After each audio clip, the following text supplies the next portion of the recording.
All right there, Otis. You ready? Otis, are you ready? Hi guys, welcome back to Settle in Spain. I'm Amanda. This is Otis. My partner is David. He's away working again this week. This week he's doing overtime to help us pay for the next stage of what we need to do here. Oti, you're drooling really badly on the camera. Can we just get rid of your drool? Thank you. Before he shakes his head and it goes all over me and the camera. Where was I before the drool incident? Oti, where was I? Oti, hey, look at me. Look at me. Look at me. Look at me. You don't want to. There's something going on up there in the village he's more interested in.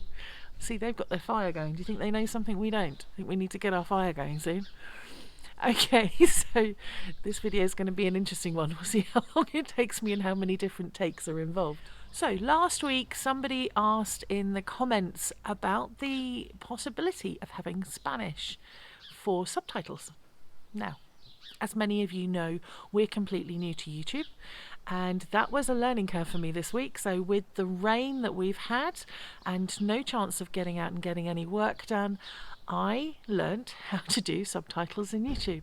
For those who are interested, you create them on the back end. Once you've published the video, you go in and do an automatic creation of the subtitles. You then edit those to make sure the language is correct, and then you can create them in any language. The translation is done automatically by YouTube. I don't know how good their program is.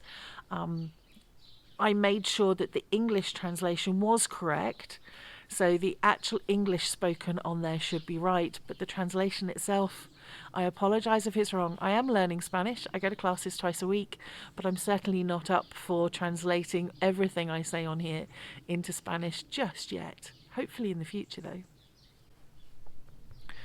So this week then is more of stepping back in time, finding things. You're going to start seeing the rooms really emptying out. See you later, Oti. He's going to probably go and have a bark now because I just heard a car arrive in the village.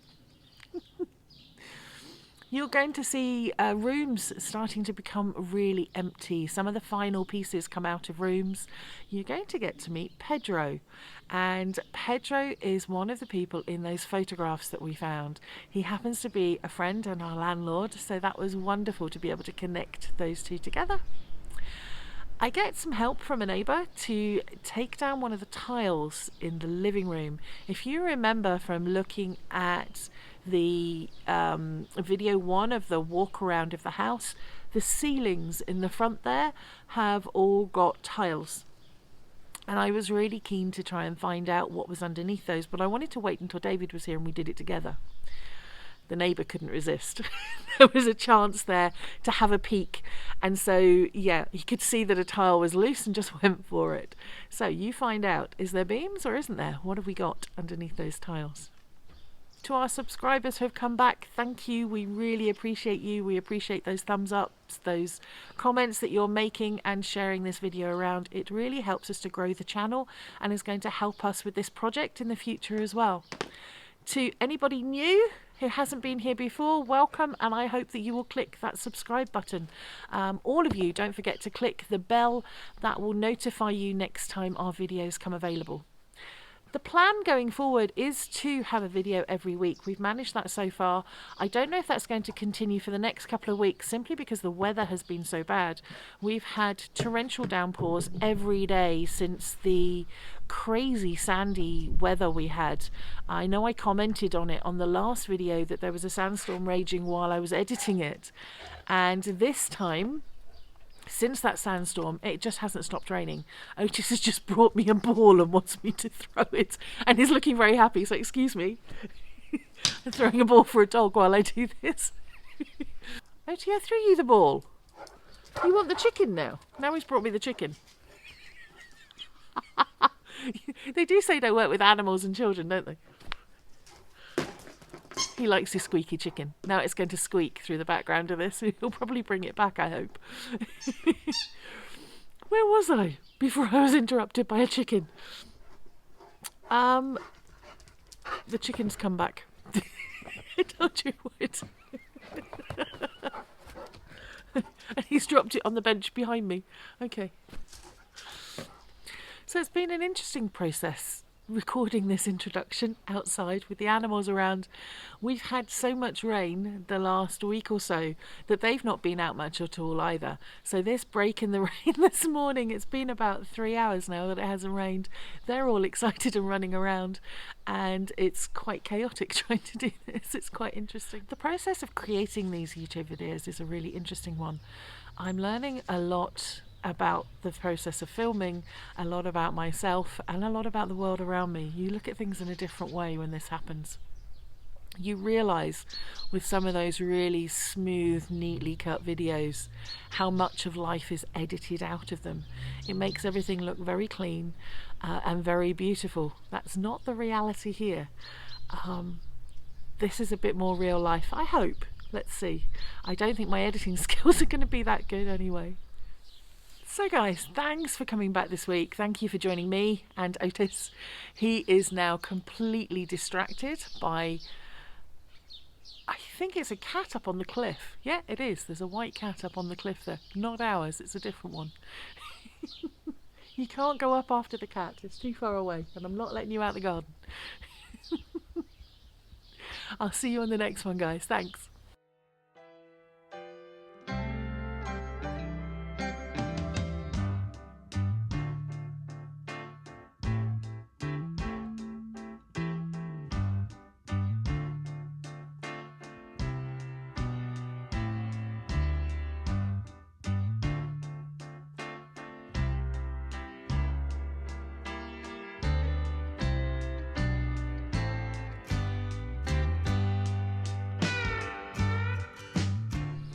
Hi guys, so it is Thursday, can't remember what the date is, but it's early March.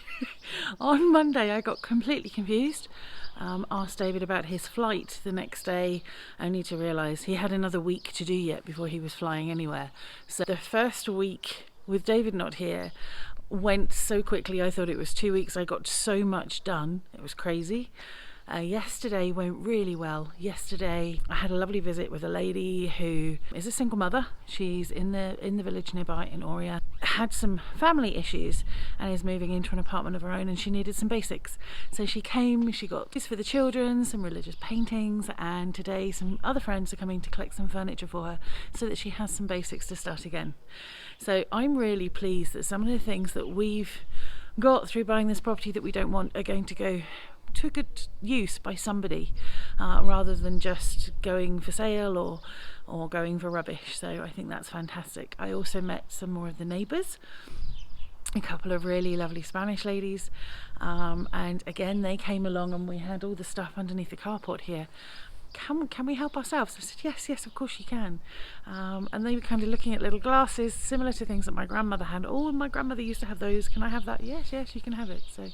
So that was really nice too. Also yesterday, our current landlord where we're renting, he was one of the people who helped us find this place in a way. The lady we bought it from was his first girlfriend, and he was really excited that we got it. He knows that we're going to live here and make it a home. So he'd always said, if there's things you don't want, please don't throw them away. Let me have a look first, because he really likes antique things or anything that's old and Spanish.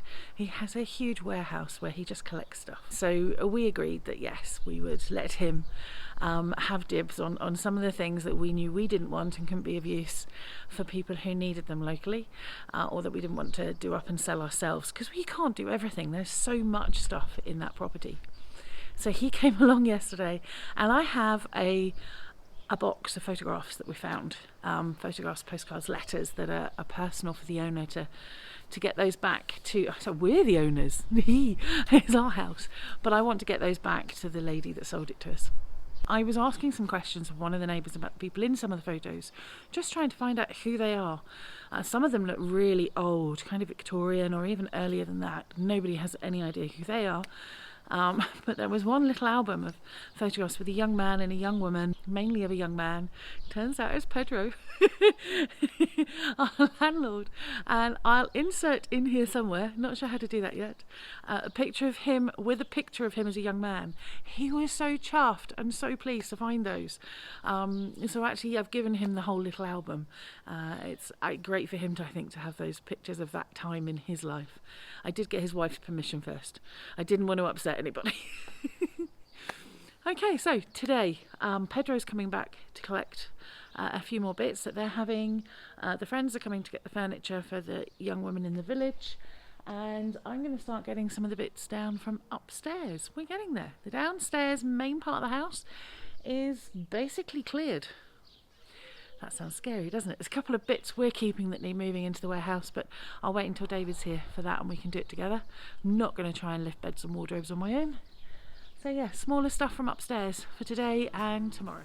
As I was expecting people to be popping round, I carried the boxes downstairs and went through them in the entrance hall.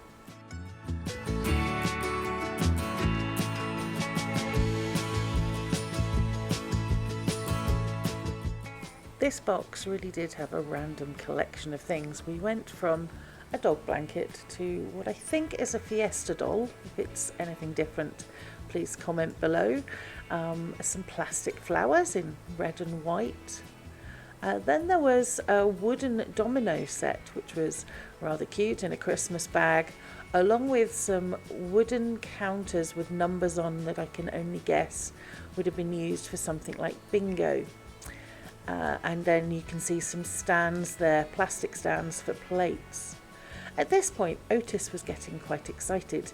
He wanted to check out everything that was being taken out of the box. I think the smell of the dog blanket was probably exciting him more than anything else. But he also seemed to think that little wooden counters might be something that he could play with. As you can imagine, going through these boxes with a dog and a camera means everything was taking twice as long as it really should have done. Back to the box, and I found 3 ornamental plates. They don't appear to be anything particularly special, but I wasn't entirely sure, so I put them to one side to ask Pedro when he came round. Going over this now, I realised they're still at one side and I still haven't asked him. So next time he comes round to remove the final piece of furniture that he's taking, I'll make sure I ask that question.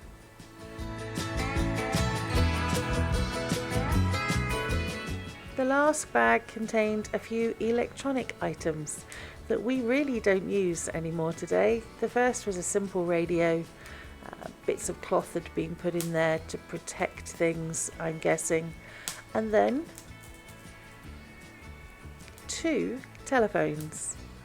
I think one of them might even have been a telephone answering machine. I can't remember the last time I saw phones like this anywhere. Can you? I had time before anybody arrived to bring one more box down. It wasn't very heavy. Can you guess what's in it?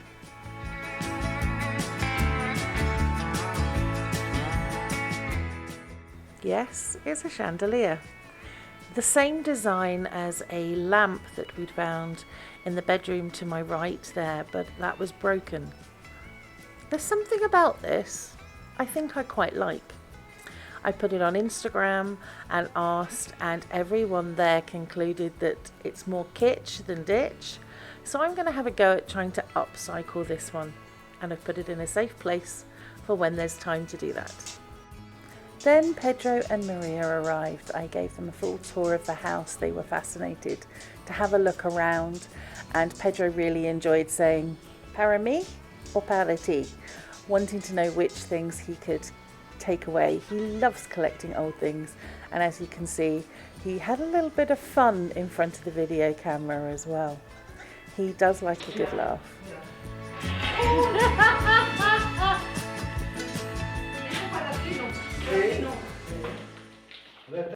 I was really pleased that those old metal beds were going to go to somebody who really appreciates them. They've both been really kind to us since we've been here and so helpful. So it's nice to be able to share things like that with them.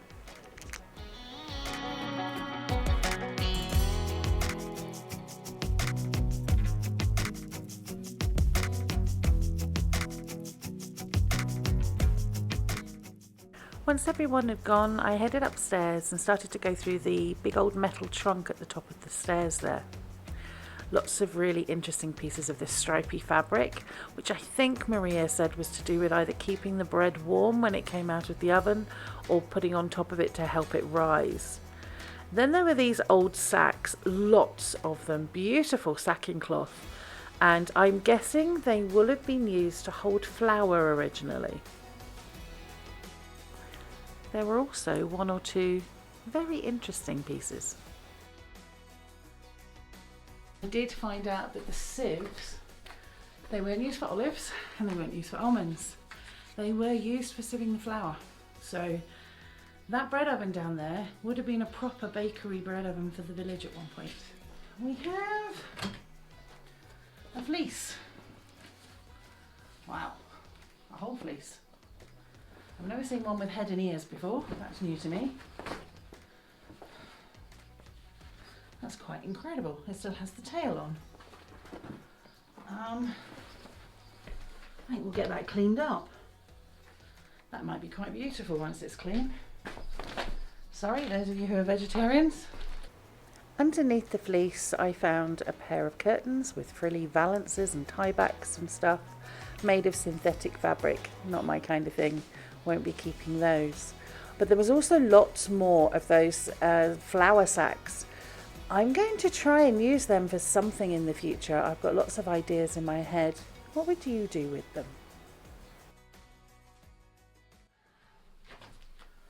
Oh wow. Okay, I can only guess with those two pockets that went over a donkey. What do you think? What else could it be used for?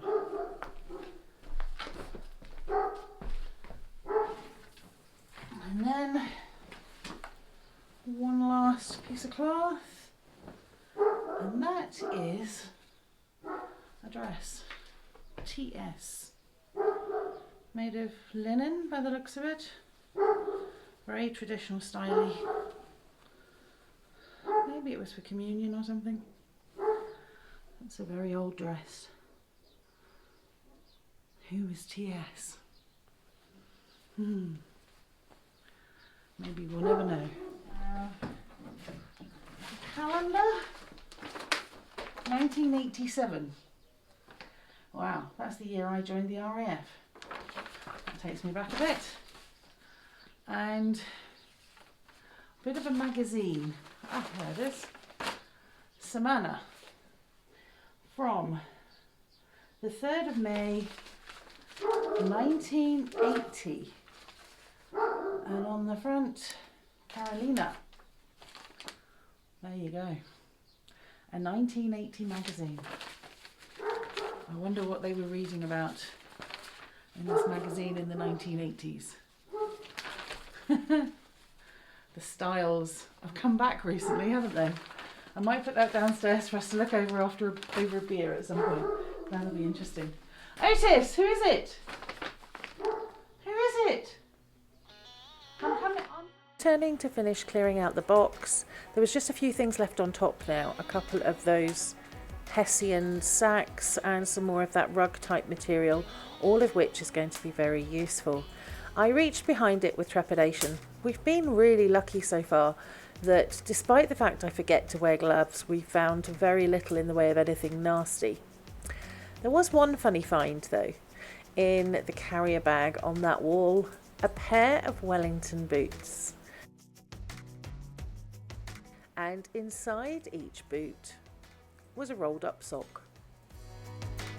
Hi guys, so you can't see me right now because I focused on the outside.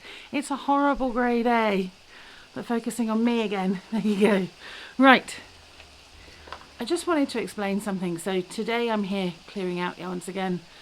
Scarf and jacket on. We've got weather warning this weekend for snow. I got a new load of logs delivered a couple of days ago up to the rental place to keep us going. So, I keep saying so, I must stop doing that.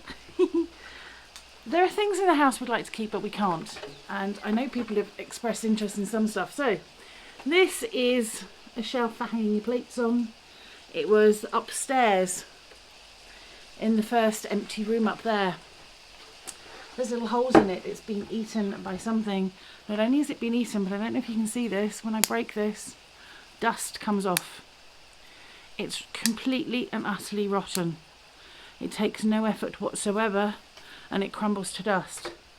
I also don't know if there's any beasties still in these. I could treat them if they were still solid enough. We've done that with a couple of pieces of the older furniture. But something like this, it was handmade a long time ago and can be remade, I think. Right, so one of the random things that we found in here, this. It was hanging up or it was under a cupboard, I can't remember which. I put it out for people to take for free or to go for rubbish.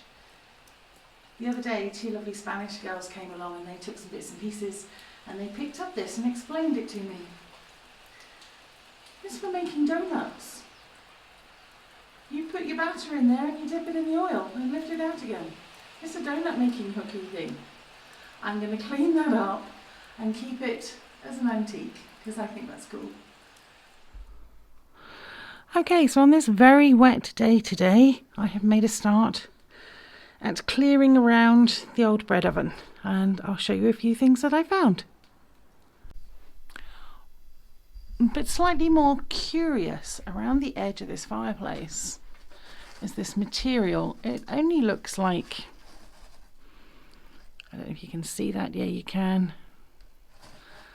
Maybe a wax cloth of some description. It's very difficult to tell because again it's had the white lime wash put over it and it's just pinned along the edge, here. I can pull it off and it just rips, and there is a bit of wood just below it, and this here is the edge of the fireplace itself. In fact, that's not wood, that is a piece of tile, I think. Yeah, it's a piece of tile or piece of wood? Piece of wood, yeah, definitely a piece of wood. And I'm guessing it's going to be the same along the other end. Sorry about the reflection there from the light, but we are dealing with just a bare bulb in this room. So let's see if I can pull this off. There we go. And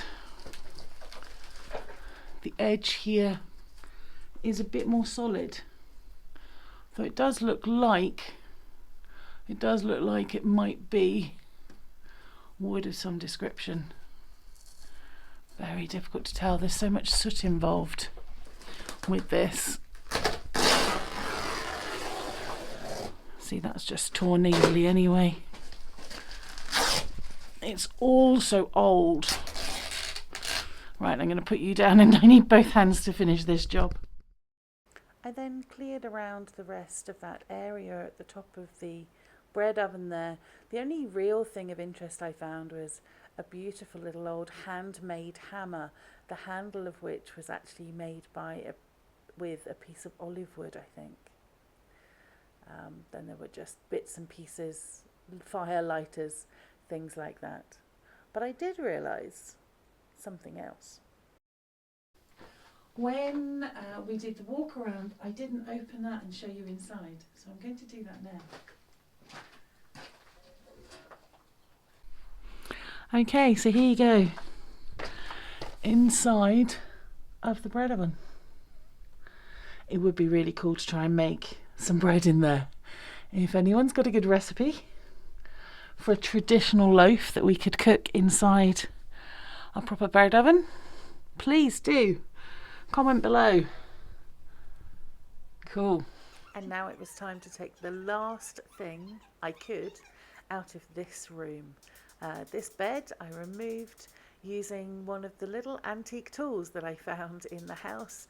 It was a relatively easy process to remove the bed base from the head and the foot. The bed bases themselves, old metal springs, are not much use anymore, and so they've been put out for scrap metal.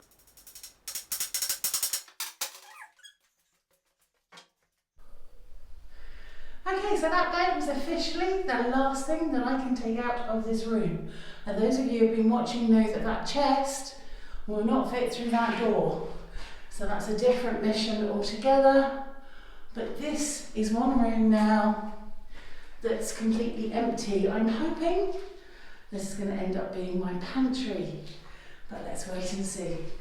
Okay, on to clearing the next room. Right, so, oh, it's bright behind me. We've had a few rainy days.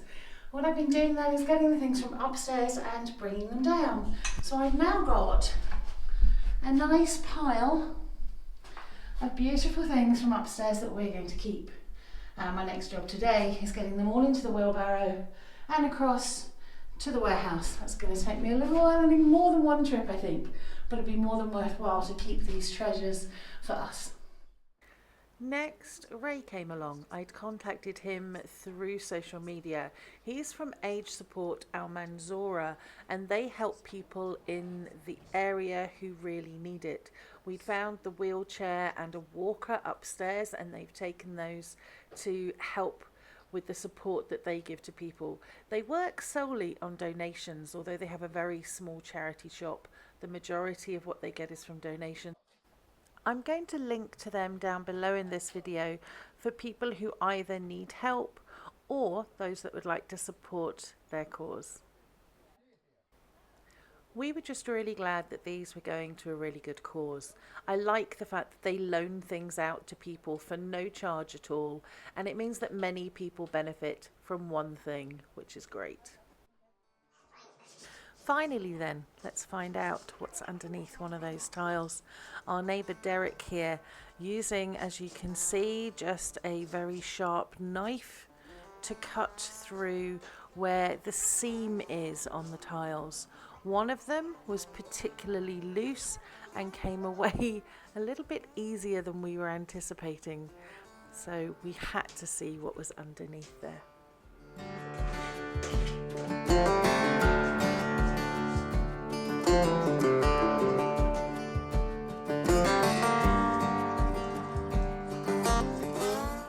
Encouraged by me, Derek was quite sure we would find a tile that we could peek underneath.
So there it is.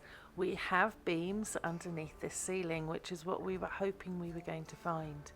You can see there how those tiles have been connected to the beams with a mixture of yeso and some form of animal hair or straw. A very simple way to connect them and very effective as well. Soon we'll be taking down the rest of this ceiling and discovering more.